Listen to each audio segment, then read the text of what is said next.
We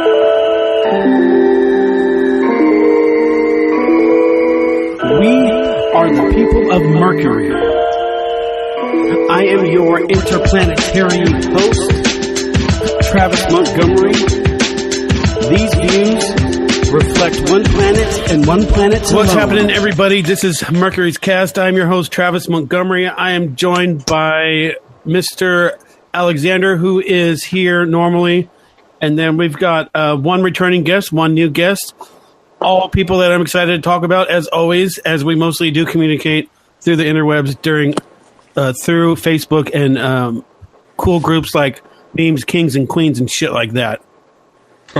So today we're going to have a discussion about poverty, and a couple of us on this live feed have experienced growing up in somewhat could say, a type of a poverty situation, not exactly a fourth or third world, because we live in the great third world too.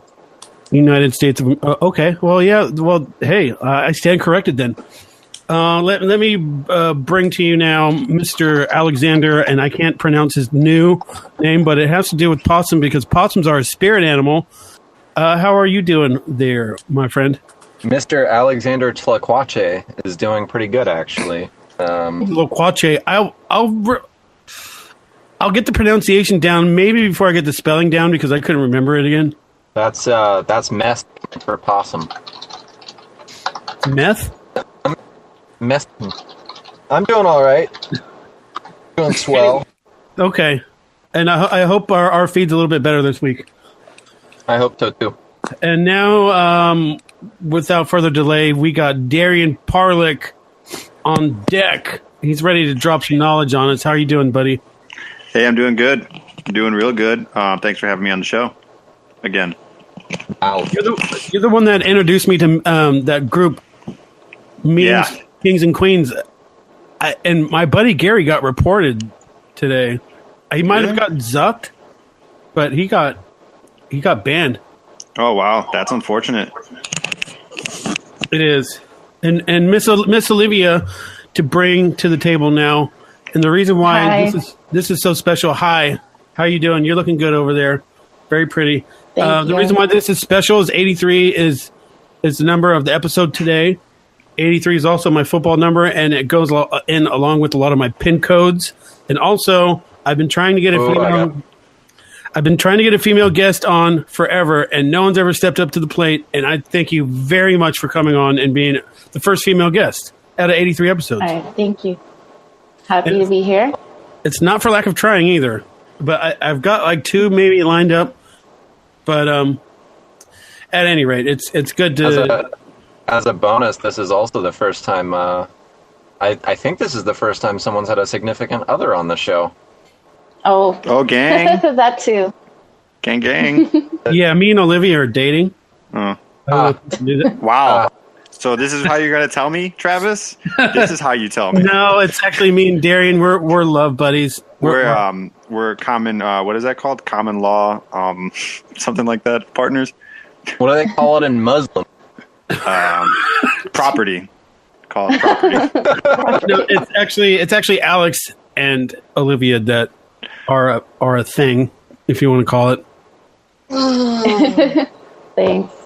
So, Alex, go ahead with the tech talk because you got Olivia. Anything that you want to say, just going into the bat before we do a tech talk? That anything on your mind? No, nothing in particular.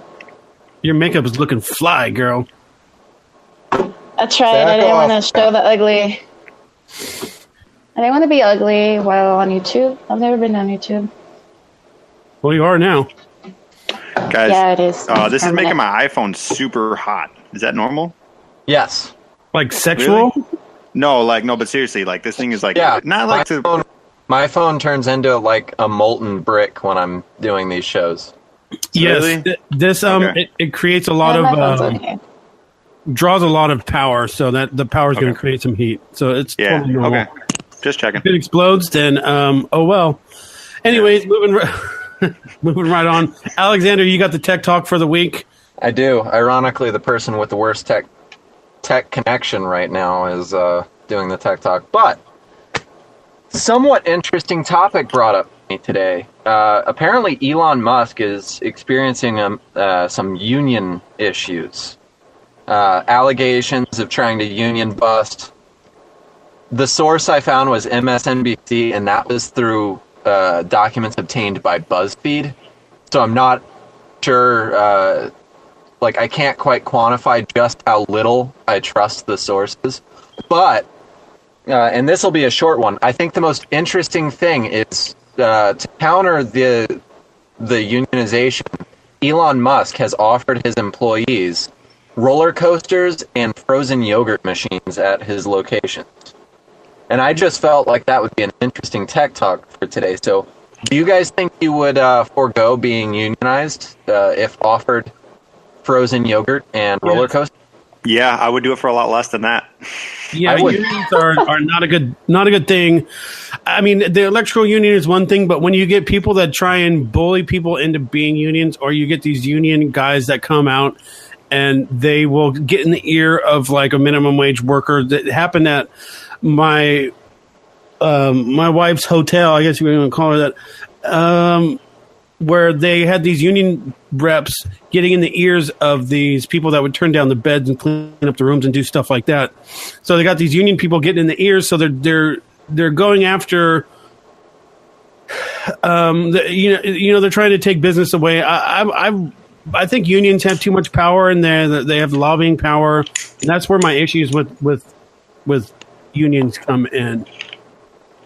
I just thought it was interesting that the man with the company that made the world's first commercially accessible flamethrower is using roller coasters and froyo machines to combat union plants.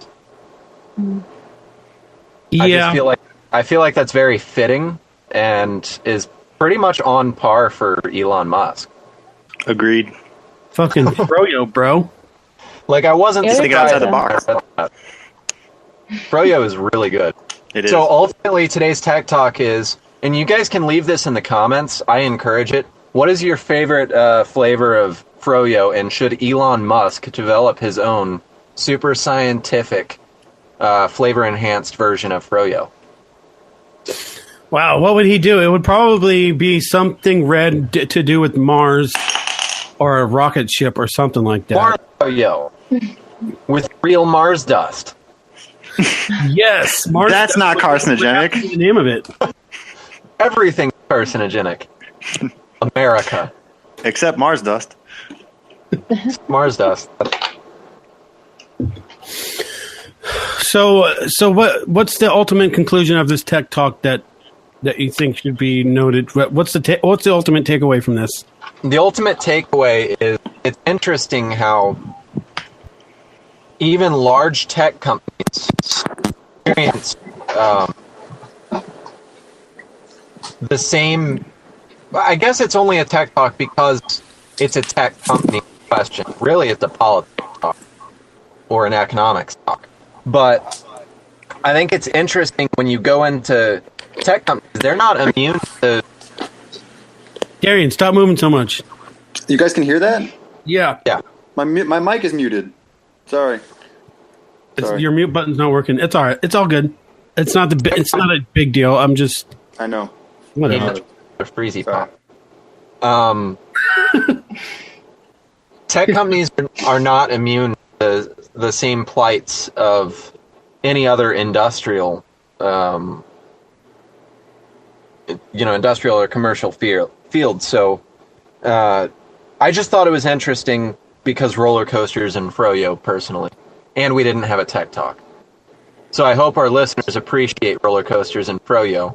If so, it's been a successful segment. So he's going to have roller coasters where they work, or at the factories. Yeah, that seems like an Elon Musk move to me. Yeah. Like, do you, or a better conclusion is, I'm seriously reaching out to our listeners. Please definitely feel free to comment on the YouTube or on the Facebook page whether you think that froyo machines and roller coasters will help with morale at work and potentially increase production. productivity. Fuck yeah. You get a little bit of adrenaline rush, and then you get a little bit of a sugar rush on your break. Come on. Yeah. My job tends to have like popcorn day, nacho day, hot dogs, I guess. Free food once a week and spirit weeks. Prizes for, I guess, productivity. So, I mean, some people win TV, some people win money. I won a contest for May the 4th since I dressed as Darth Vader. So, I mean, Darth Vader. Depends. Darth Vader. Yes, that was Darth Vader. So, Right on. I think stuff like that can help. It just, depends on the company and the type of work. Cool deal.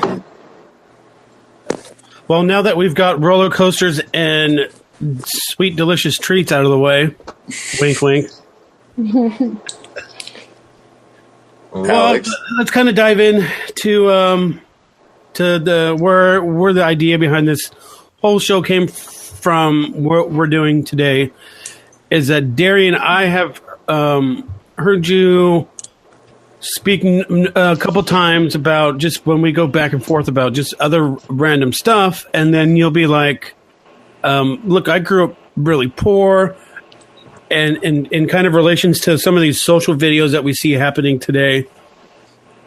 And so to kind of start it, so was your first home that you can, your first memories as a kid, was it in Chicago, or were you somewhere else? No, I lived in Chicago. When I was a kid, I grew up. My mom in a 2-flat apartment building, which me and my 4 siblings lived in. Well, actually 3 at that time, and then we ended up losing that. And then I went with my dad.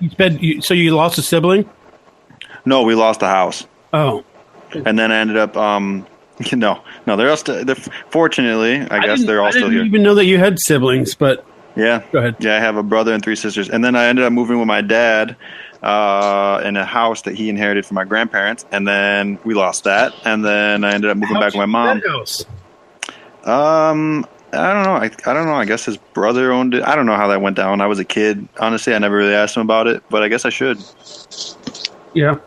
Okay. But then so then went back with my mom, and it was bouncing around from apartment to apartment. And then now I live with my brother in his apartment. So what was your guys' level of poverty like? Oh, dude, I'm talking like oatmeal for dinner every night, plain rice for dinner for large portions of my childhood. We had a wood-burning stove. I mean, not that my parents didn't care or try or anything. It was just, it can be hard on some people, especially with certain life decisions that they make. We had when I lived with my pops, we had a wood-burning stove. He took the fucking furnace out, and this is in Chicago, mind you. He put a wood-burning stove in there, and we used to burn wood that we would get for free to heat the house in the winter. Whoa. Yeah, it's pretty lit though. When I was a kid, I got to go home and play with fire, and it would keep the house hella warm. That's my situation right now too. Nice. I like it. I love it. Olivia, I understand that you might have grown up under even maybe possible worse conditions. Can you tell me what your earliest memories of maybe being poor was like? My earliest memories are from Juarez, Mexico, since that's where I was born. Grew up there until I was about 5-6 years old. And earliest memories is that our house was very poorly built. Wasn't built completely, so it was still mainly like a structure with like cheap wood, no concrete, no bricks, and very small 2-bedroom. It's just a kitchen and a bedroom area, and I just mainly remember walking around the streets, people getting stabbed, shot. We would have to hide inside the house. Both my parents worked, so my older brother and sister had to look after me as soon as they got out of school. I did spend a lot of time alone as a toddler, in the house, since no one was there to look after me. So alone as a toddler in the house. Yeah, same. In a really bad neighborhood too. So usually we were hungry. We didn't have that much food. Well, what'd you guys eat? I remember the one particular memory is that we didn't have any food, and all we had was white bread and Valentina hot sauce. So we would just pour the Valentina sauce in the middle of the bread and roll it up and eat it. So that's what we had for dinner. Same. I do recall my brother eating the dog food once. Ooh. I don't know why. I don't remember if it was because we were hungry or because he was just being stupid. I mean, he is 10 years older than I, so it was about maybe 14, 13 when that happened. So, damn. Well, lots of stuff. I used to make ketchup sandwiches, but that was by choice, and everyone thought I was crazy. Mr. Alexander, do you have anything to contribute to this type of like earliest type of memories and maybe the food that you would eat?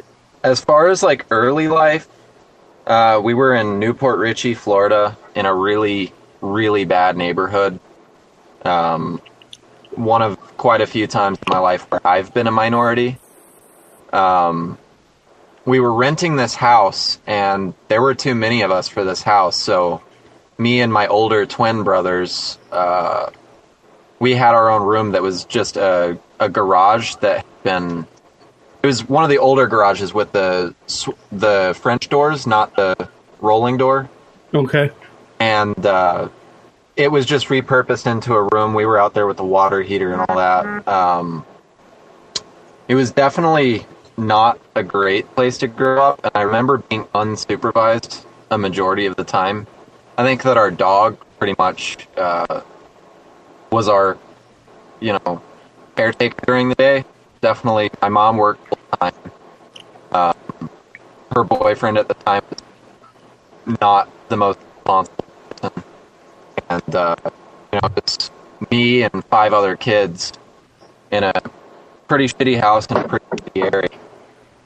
For food, it depended. I think that there were other periods in my childhood where I went hungrier than the earliest period, but most of the meals were like meals that could be made for large groups of people. It definitely wasn't quality food, wasn't the most nutritious food. It was usually like on my favorite dinner was always SOS. For people unfamiliar, that's fried Arabian toast. Open face sandwich. Yeah, the SOS, shit on a shingle. Yeah, open face sandwich, yeah. So that, and occasionally frozen peas with that, or large quantities of toast. But, I mean, there were definitely periods where I went hungry, but I don't think I starved when I was that small. I think the worst part of that was me roaming around barefoot, 5, 6 years old, unsupervised on streets with like glass and shit. It wasn't. I think my childhood I wore shoes maybe like 5-6% of the time. Well, damn, it certainly told you to watch your step, I guess. Oh, I had feet that were probably the same hardness as concrete. My entire bottom of my foot was a callus. Nice. Well, then why even wear shoes? Yeah. That's what a lot of people never could. Later on, situations did change. The only other thing I can remember is when I was about 7, we moved, and we were living in this little shitty single trailer with a kitchen add-on. So, and that was in a far worse area. I mostly just... I think I was a lot hungrier then, too, come to think of it, getting into those repressed memories. Those are the best. Not that my mom... It's not that my mom didn't try, it's just that shit just kept happening, and, in life, a lot of things can happen over and over, and make your situation worse and worse. But she always tried her best. It's not like she was out of work. She was always working full time. She was always trying. So I don't want this to sound like I'm blaming her, but it was definitely not a cushy middle class upbringing. No, and that's a good point. It's sometimes just this unfortunate circumstances happen, and sometimes you get shitty parents. That is the unfortunate circumstance, and sometimes it's just what it is. So Darien's muted right now. I'm back. I'm good. Olivia, were your parents working? Were they both at home? No. In Mexico. My Mexico? My mom was working at a factory for Philips TVs, and as far as my biological dad, he wasn't always working, from what I recall. He used to be a security guard, I think, and then he just wasn't home as often because he was having affairs. And then eventually my mom finally divorced him. So she was the one making the most money, and he would just kind of spend it. So we were always struggling. We were already poor as it was. Did the divorce happen? It started around age 4, age 5. Do you remember any of that stuff going on, or? Yes, I do. Your mom was on her own after that? Yes, she was. So what happened was that while we were living in the little crappy little house, sorry, excuse my language, the little house there. No, you can say whatever you want. Very poorly built. Doesn't bother me. It's just that during a few years, we were also building a brick house in the back area of the property, and it was 2 stories. And by the time it was built, that's when they had been separated, and she ended up getting a restraining disorder. So I wasn't seeing him a lot, and I was little, so I would miss him and I would cry about it, and so did my siblings. Oh, that sucks. So other than the bad negative parts, was your dad a pretty good dude to you guys? No. But you just missed him. He would beat us. Oh, he was your dad, and you just missed him because he was your dad. Yeah, he was just our dad, and I missed him even though he wasn't a very good parent. Yeah, that's shitty. I don't get to see my son every day, and I know that he misses me, and I consider myself a good dad. Anyways, let's jump back over to Darien. What about going into adolescence and stuff like that?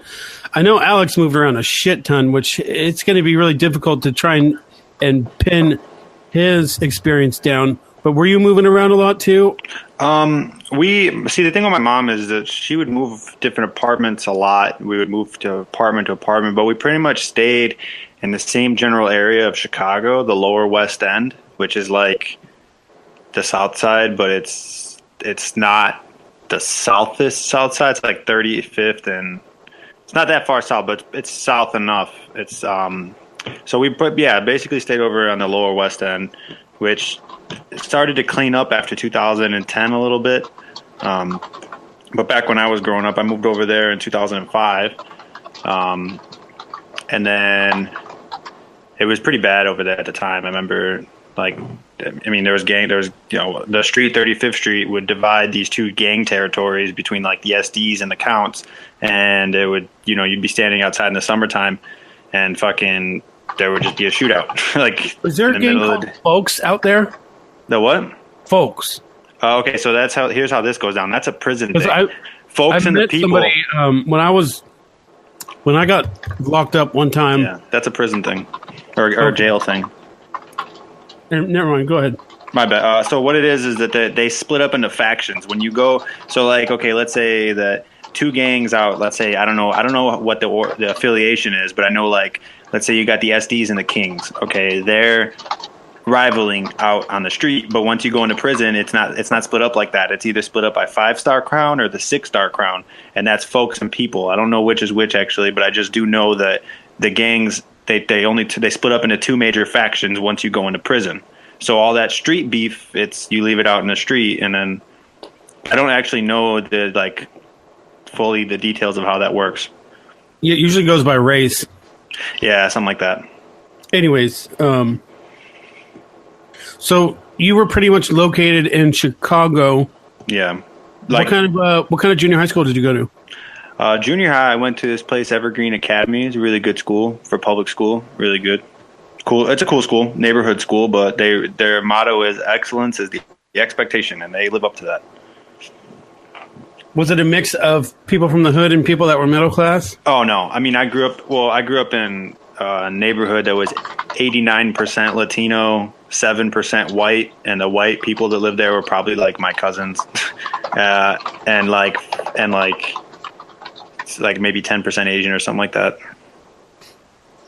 Cool. Yeah. Alexander, how many different junior high schools, elementary schools did you go to? Elementary schools. Went to Calusa Elementary. That was an interesting school in Florida. Went to one in Ohio. No, 2 elementaries in Ohio. Sorry. 3 elementaries in Ohio, actually. And then 3 middle schools in Ohio, 1 middle school in Kentucky, and 1 middle school in Texas. And then high school, I went to 2 high schools in Ohio and 1 high school in Texas. And what was it? So you were moving around in Ohio a lot. Was that due to different work situations that your mom was going through? I haven't got the whole story. I know that you're close with your mom now, and you spent a lot of time with her. But I'm not sure how all that came to fruition. Give you an idea of how close with my mom I am now. My address is only 2 numbers higher than hers. So, and it's on the same property. Was she bouncing around jobs and stuff like that? My parents are separated, so some of the moves in Ohio were going back and forth between my mom and dad's. Okay. My dad's house was always very stable, like the rudimentary lower middle class type upbringing. Certainly not affluent, but he had nicer things. There was a lot more stability there. But I think that a lot of my upbringing, being as chaotic as it was, I couldn't stand the stability. It was too quiet, too peaceful. Wow. And my dad has his own issues. He doesn't talk much, so that actually explains a lot about you. That last sentence, you just like to disrupt shit sometimes. Anyways, like you.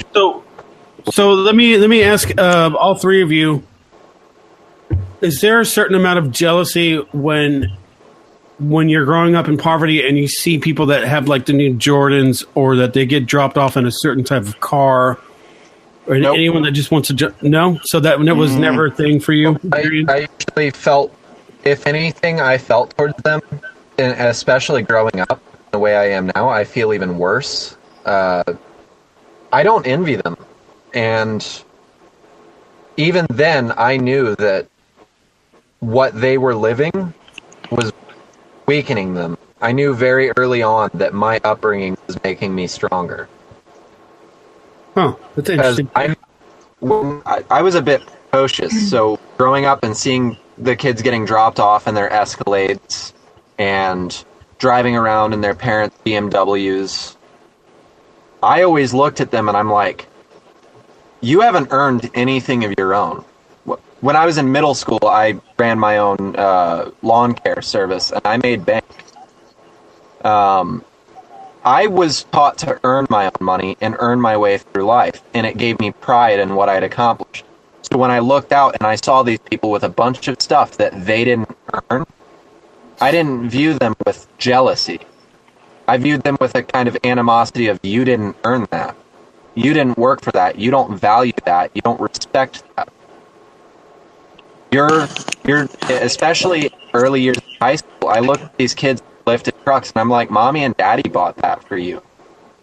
You're acting like you're some hard ass fucking hillbilly, but you're a bourgeoisie fucking upper middle class wannabe redneck with your lifted truck, thinking oh, I fish and drink beer. I'm so Southern. And I'm like, you live in a McDonald's mansion. You don't know what it's like to be from the very culture that you're trying to act like you're from, whereas I grew up in that. Right. Yeah, great point. Olivia, I want to ask you the same question about seeing people that maybe have more than you and being jealous about it. And from where you grew up in Juarez, is that somewhat cartel related, or did you see any of those type of people? I probably did, but I was too young to understand exactly what was the cause of the violence. Sorry? Sorry, guys. What was your Mr. Background noises? It's all good. It's what was your first city in America? Where'd you land at? Okay, so after my mom got the restraining order, she abandoned the house in Juarez and put someone in, and we crossed the border to El Paso, Texas, which is where my aunt and uncle were living, and they eventually adopted me later on. But they drove us to San Bernardino, California, where one of my uncles was living, and he was also from Mexico. So that's the first American city I lived in, but I was visiting El Paso every once in a while I was living in Juarez to see my aunt and uncle. And what was your first home situation and your first school situation like? How did that go about? And San Bernardino, the first living situation, we stayed with my uncle and all his kids. And things got a little tight, and my uncle and my mom weren't really getting along, so she ended up moving and renting a room. Eventually, she ended up getting an apartment. My brother and contributing to the household since he was the eldest, and it pretty much stayed that way. But because they were both immigrants and they weren't, they didn't have a working visa. They just had a visiting one. They were just working under the table, and we moved around a lot for that reason. Yeah, sounds pretty tough. Yeah, it was weird being scared of speaking Spanish at some point because we didn't want to be found out or deported and end up in the same situation we were in before, running away from my dad. So was he like pursuing you guys after the obviously the restraining order? See, it kind of seemed that way. Yes, yeah, and I think he tried to kidnap me and my sister a few times, and this was also during the time where there's a lot of disappearances of little girls in Juarez, just disappearing and being found in the desert and that kind of stuff. So my sister was always really cautious when she was, walking me to and from school. And right before we left, which was the reason we left, is that according to my siblings, they recall there being gasoline around the house. So they called my aunt or my uncle, and then they came and picked us up immediately because they were thinking maybe someone was trying to light our house on fire with us inside, which isn't the reason why we ended up leaving. Oh, shit. Uh-huh. Well, that's pretty heavy. Yeah, that's what they said. Yeah, it is heavy, and I'm sorry to lay that on you, but that's what happened. No. That's fine. What kind of job did your mom get? Because obviously it's going to be tough. Coming here as an immigrant, you're not going to get a job at Google, or there probably wasn't Google back then, but you know what I mean. Mm-hmm. My mom was either cleaning houses or working as one of those people that clean hotels.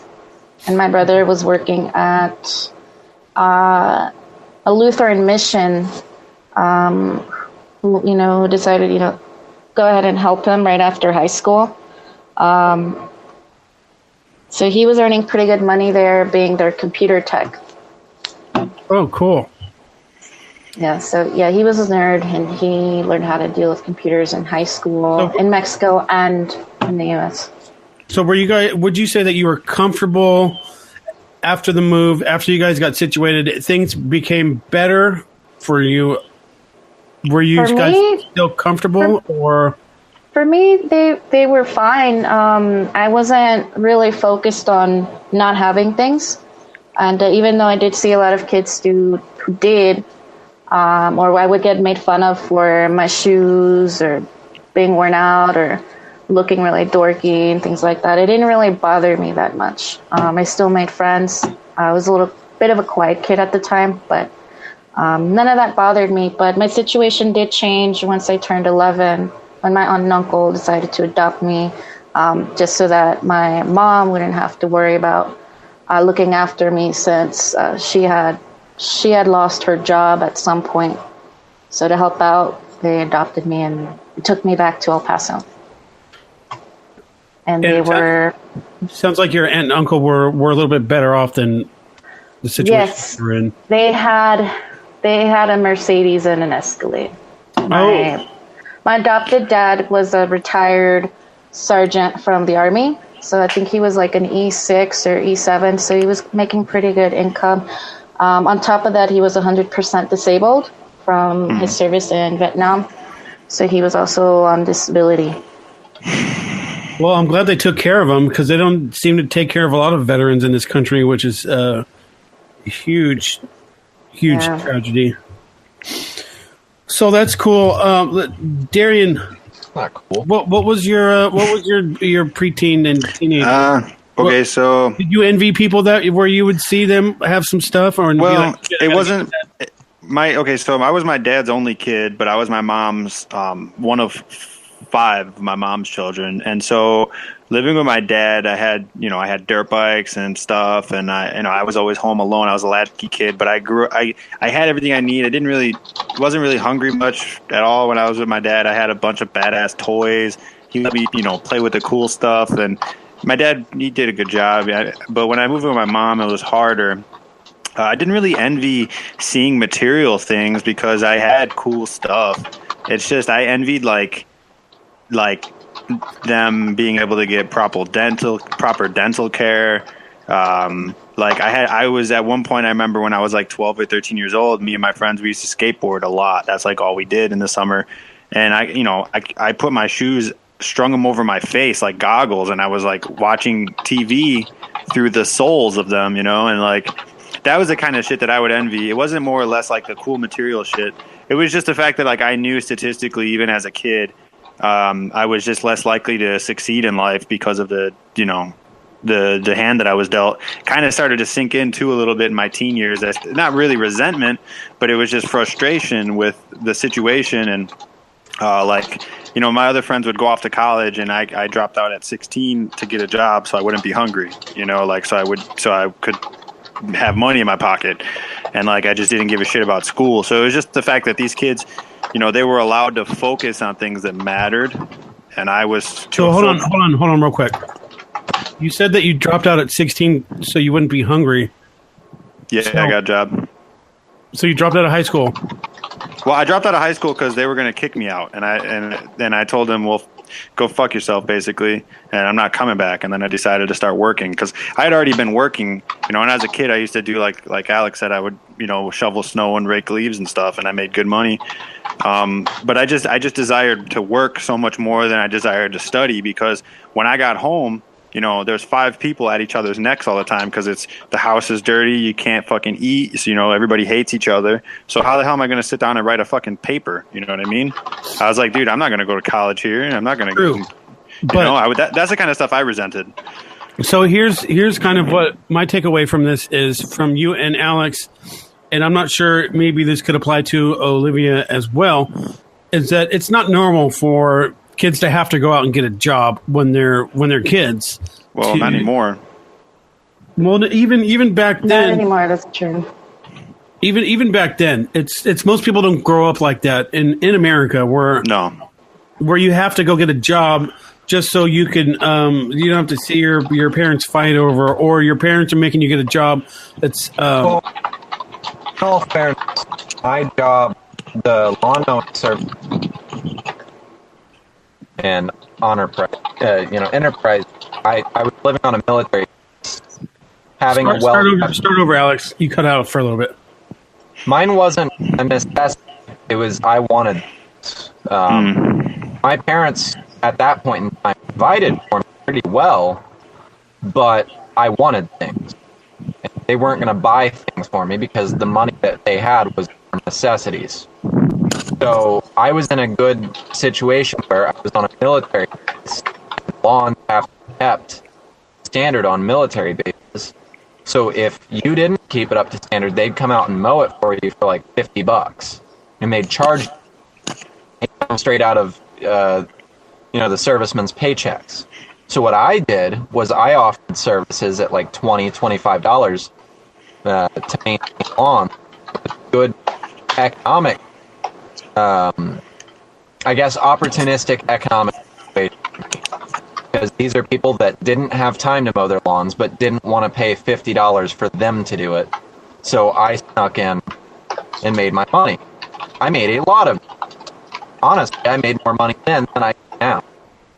But yeah, I wouldn't paint that as success. Yes, there were that had nice things that they didn't have to earn, but I didn't work to feed myself so much as I worked to have nice things. Okay. I want a new Nintendo. I work for my Nintendo. Yeah, that's cool. My dad used to make us clean the whole backyard for like $0.25. But he owned an electrical company. I didn't grow up nearly in the same manner that you guys did. But my problem was I was still a badass little kid, and I just made terrible decisions. And that might have to do with me not having that financial stress or that financial stress at home. I mean, maybe it was close to that at sometimes, but I never felt it. I was always, always just a badass kid, and I hung out with other little badass kid, and we just did badass shit. It was just, and transitioning into adult life, I feel like maybe if I had grown up poor or grown up with some kind of struggle, that maybe some of my decision making would be a little bit better than it is today. What do you guys think about that? I mean, sorry. No, go ahead. I just thought it was. I did bad shit too. It's just I was really smart at not getting caught, so I conveyed that to my friends, and we always did bad shit together too. But usually it was in some sort of entrepreneurial sort of demeanor, and to make money or something. And at that point, who the hell? I mean, I had my first job at 9, so who the hell was going to tell me otherwise? You know what I mean? Once I broke 6 foot, nobody could whoop my ass anymore. So I was my own man at that point. You know. When did you break 6 foot? I don't know, probably like 15 or something like that. But I'm saying, like, once I dropped out of school and I was working, what the hell was somebody going to tell me? You know, at that point, the worst they could do is say, "Get the hell out of the house," you know, which they never did. Thank God. I think for that. I think it's particularly funny that you said that, Travis, because most often the excuse I hear for people who commit crimes, oh, they grew up poor. They didn't have any other opportunities. They were forced into a lot of crime. Hold on, Wait, hold on. Let him finish, Darien, and I have a lot to say about that too. I think it's funny that often they say, oh, they were forced to crime. I had this issue with an ex. She would always say, oh, my brothers were forced into a life of crime. We grew up poor. And I'm like, I grew up poor too, but all it did was push me to be a productive member in society. All the people I knew that had things that I'd like to have were high-functioning, productive members of society. I didn't look at the criminal lifestyle like, oh, look at all the nice shit they've got. I looked at the person in the nice suit going, wow, that person has money. I want to be like the person in the suit. Okay. So before you go, because me and Darien we touched on this a little bit last night when we were texting each other. I think that you two and Olivia might be an outlier in this thought is that in our culture today, if you look at the glamour and the Kardashians and the rap culture, where everyone's, they got the bling bling mentality, and then in the hood, you see the only person with money is the one that's selling drugs. I think there is something to be said for that, where they go and they have shitty parents, and they're like, this is the only way that I'm going to be able to ever do anything for myself is to sell drugs or to rob and steal and not put in the hard work that you guys were willing to do at a very young age. And I think that's a problem in our society right now. I'm fairly certain had some less savory businesses. Say that again? I said I'm fairly certain Darien had less than savory businesses, though. Well, that's what I was just going to get to, man. And so I had my first... by the way. So have I. I went to jail for selling weed, but go ahead. Yeah. Well, that's what I was going to get at. Like, I mean, I think, Alex, the key difference in when you're saying, well, their excuse is they grew up poor. I mean, my dad was the son of a Nazi-killing, fucking hard-working union guy. So he had a lot of discipline growing up, and he put that into me. Nazi-killing? Yeah, oh yeah. My grandpa was a badass. He was he was in the war. Yeah, he was a crazy guy, and he put that into he put a lot of that energy into my dad. My dad told me that my upbringing, I thought Antifa for a second, but anyways, go ahead. The OG Antifa. No. Anyway, so I had a male role model, a father figure, and a damn good one at that too. And he put a lot of work ethic in me. I mean, there's kids now that I would see. My dad always used to say this: these kids don't know how to use a broom. Well, he always taught. I was always on a job site with him. I used to go to work with him when he would work in factories sometimes, and when it was allowable. And he put a lot of work ethic into me, and that's what I was able to take and live on and live off of. But don't get it twisted though. Once I got a little older and the discipline kind of sort of skeeted out the window a little bit when I moved with my mom, she just couldn't keep a handle on all the kids like that. So I became a teenager. I started to become more of my own man. You better damn believe I started breaking the law. I mean, I'm not going to get descriptive and sell myself out, but I made in a week working at about a month's pay that I got when I started working at Subway full time. I would make that in 2 days. You know what I mean? So why the hell would I bother doing anything? Why the hell would I bother going to work? You know what I mean? Once I got an idea, and once I moved to the hood and I realized, hey, wait a minute, I'm out here trying to hustle like a jamoke. Why should I do this? Why the fuck should I go and pay my taxes and stuff? And I think it's jamook. Whatever, something like that. Some one of those. I don't know. Maybe it's a pronunciation up here. Is that a derogatory term? I don't know. I think it just means like bum or something. But that's a better link for anyone that wants to go on YouTube to watch it. Sorry, go ahead. No, I was going to conclude this thought. I think that it comes to the lifestyle that was we're given a sort of idea of what life is young, and I think that might have something to do with the role models that were there in our early adulthood, and father figures like you said. Your dad, he sounds like a pretty like a clean cut sort of like a no nonsense type of guy. Well, there's a lot to say about my dad. He's from Brooklyn. Well, I mean Alex. Sorry, not Travis. Alex. My dad I spent maybe 2 years with my dad until I reached about 22 years of age. So out of 22 years, I spent maybe 2 years with him. Okay. And my mom's men that were in her life until even my current, like my stepdad's, he's got issues. But until then, like her boyfriend when I was growing up was a fucking addict.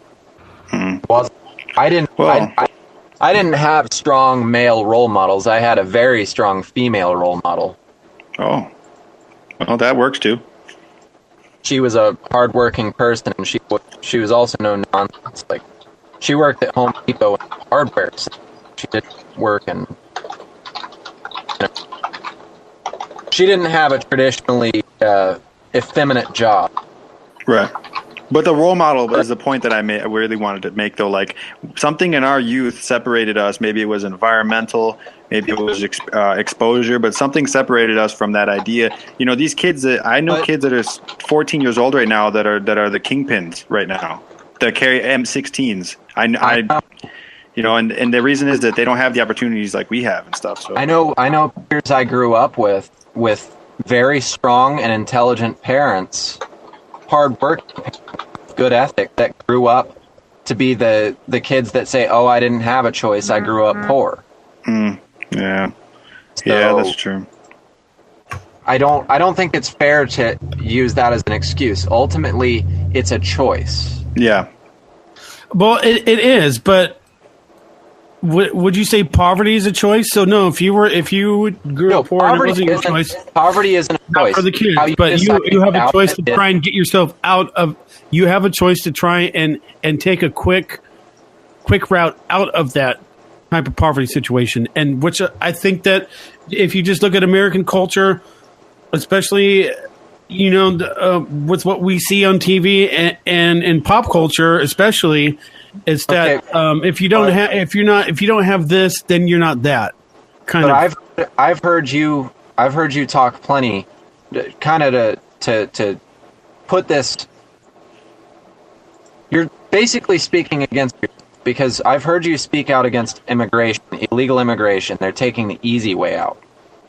These are people in poverty. I think you just put some words in my mouth, but go ahead. I know I've said that. These are people in poverty. These are people in poverty that are trying to find a quick way out of it. And usually coming to America is a quick way to get out of poverty when compared to countries where it's hard to make cash. They didn't do it the right way, but they did it a way to get by. It's the only option they felt was available to them. Well, I think it's two different mindset, two different issues completely. I have a short piece I'd like to just add in here.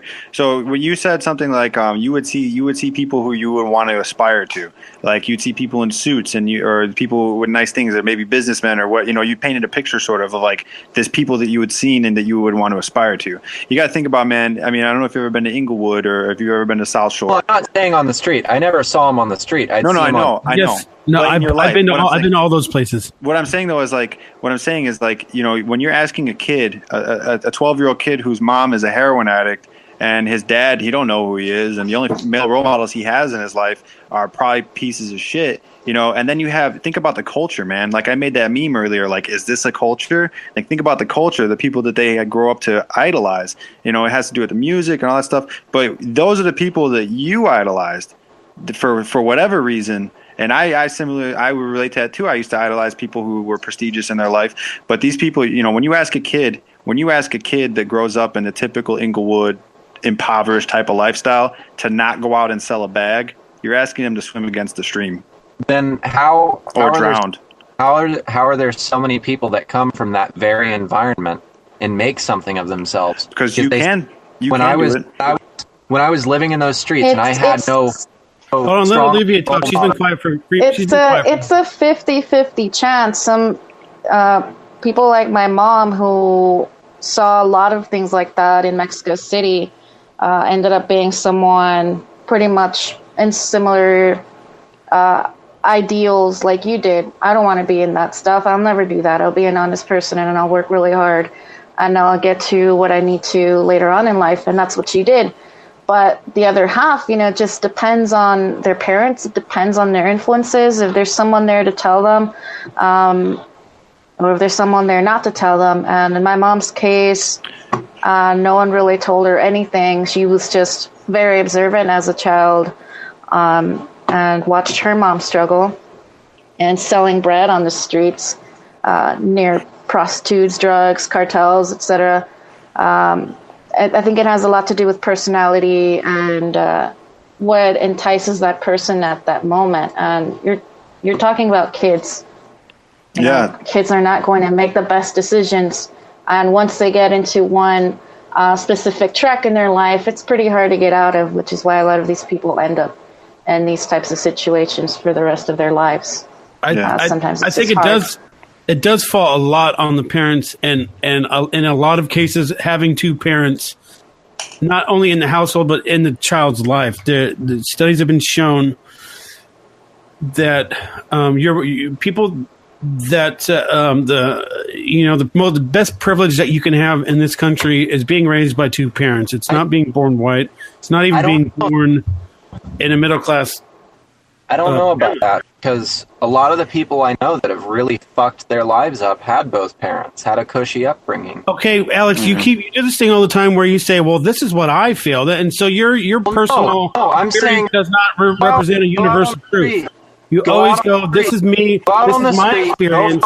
This is what I've seen. This is my friend," and it's not true. You can't. Your personal experience does not represent. 9 times out of 10, every fucking drug addict on the street I find, fucking heroin junkie, I ask them, why are you like this? And they go, oh, I've got, a really nice house I can go to. My parents are still married. I just fucked my own life up. I will say that I will kind of stick my neck out for Alex here, that I do know a lot of people that have really, really nice lives, but they're just total sacks of shit. And I think that is because of something about the culture the way our culture took a turn after like the 90s, like after 1990. There's just this super, I'm going to get shit for this probably, but like effeminate, like participation trophy type of lifestyle. And that makes really soft people. Soft people cannot deal with adversity. Soft people cannot deal with trials. And I think I kind of agree with what Alex is saying a little bit here, in that, okay, so I know people, like he's saying, like they had both parents there. Parents had good jobs. The parents had enough time to spend with the kids. They went on vacation in the summers, but they were just still total pieces of trash. And I think that is because like they were raised soft. Like I was raised. Mom and Daddy will have my back. Mom and Dad will forgive me. Mom and Dad will have my back. I can fuck my life up as much as I want. I can always fall back on Mom and Dad.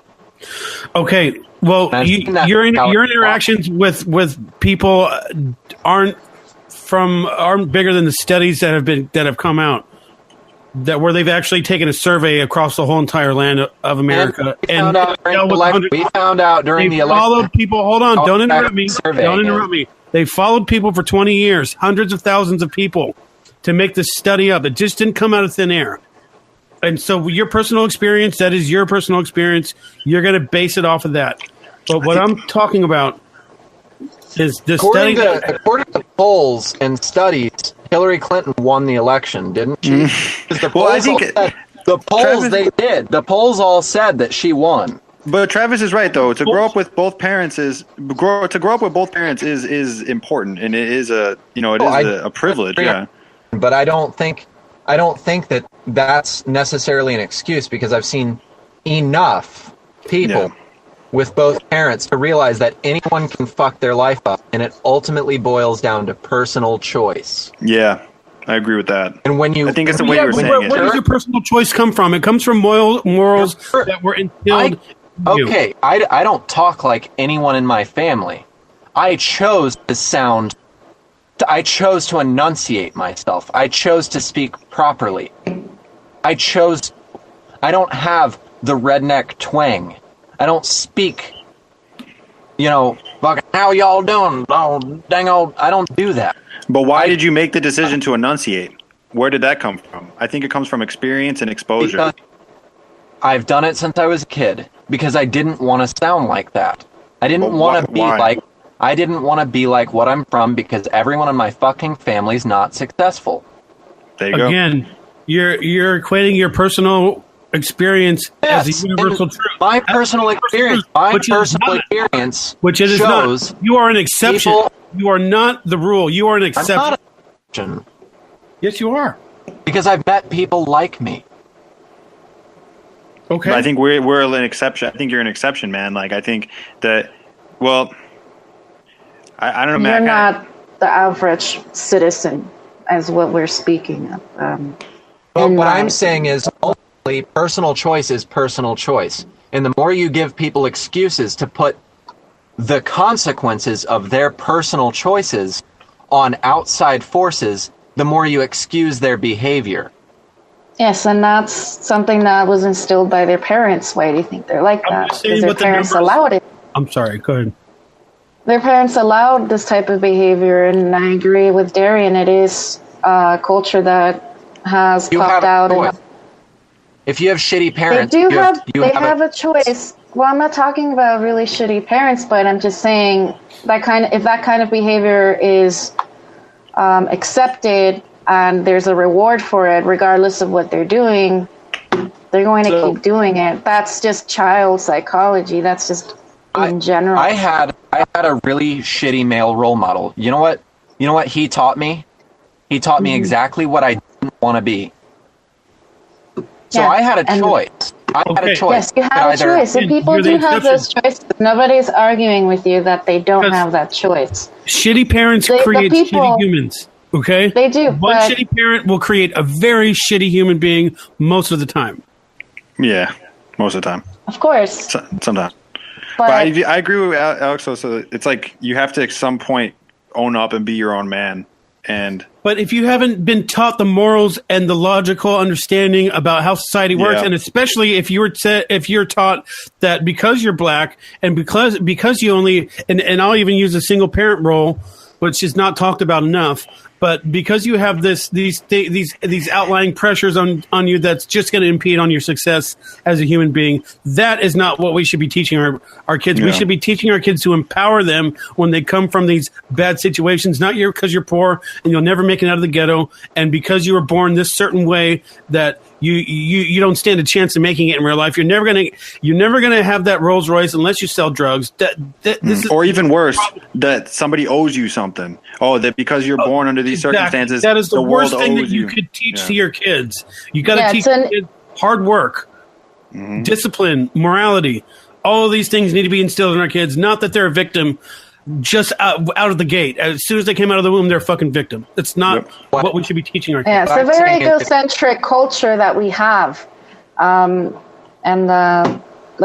what I wanted to mention before, not everyone is capable of coming to that understanding or to that logic. Some people just don't develop that far. It's true. And what I'm saying could be genetic and could be environmental too. And Carl, you're making it sound like they can do better, but you don't realize that these people probably can't. And they're just stupid people just because they're stupid people. That's not we can all do better. Really the case. We have evolved better, but everyone can do better. They can, but not everyone can realize that kind of. The more we excuse it, the more we go, you grew up without both parents. I'm not excusing it. I'm just saying facts. I'm not excusing anything. By parroting these statistics of, you're less likely to. Well, how many years have we been parroting those statistics? Oh, you're less likely to. How about instead we go, I understand that you have a higher chance of this, but you are just as accountable as an adult, so we can end this vicious cycle, and maybe they'll learn, oh shit, this isn't going to keep working. So instead of perpetuating it by going, we need to, we should, rather than should, how about we just go, here's what we can do. We can hold people equally accountable, regardless of their upbringing, their environment. We can hold them equally accountable. And if you hold them equally accountable, what they pass forward will be like, you know what, I really fucked up, but I'm not going to fuck my kids up because the situation I'm in, because I'm actually being held accountable, and my choices aren't being excused from my environment I grew up in. I need to give my child a better environment so I don't get as shafted as I got. Completely agree. I agree with that. Yeah. I'm tired of the excuses and the bullshit, because to me it does not matter that they're less likely to succeed. There is still a possibility that they can. Everyone can do better. Everyone in this country can do better. And we have the most opportunity of any fucking out of every country. We have the most fucking opportunities. So nobody out there in this country has an excuse not to find a way to succeed. Venezuela, hello. They have like the greatest thing going on. But then again, like, we're not all born equal. There's some people that are not going to be as smart as us four. Correct? But regardless of being born equal, opportunities present themselves to everyone in this country. Well, as I'll say, this comes from a place of faith, but I believe that there's a constant force that is attempting to deteriorate away your character from before you wake up to after you go to sleep throughout the night. There is a force upon you that is attempting to deteriorate you as a spiritual being, or as a human, as a mind, as a soul. And if you go into some of these neighborhoods, not even like Inglewood, go to Little Village and see, it's real, man. The devil is alive. You know what I mean? And you can't expect everybody to win these battles. Not to say that that excuses them and that it's okay, or that we're going to pat them on the shoulder and say, I'm sorry that you sold 20 kilos of heroin throughout your 20s, but it's more or less like saying, like, okay, we're understanding, like, this is the... do you like?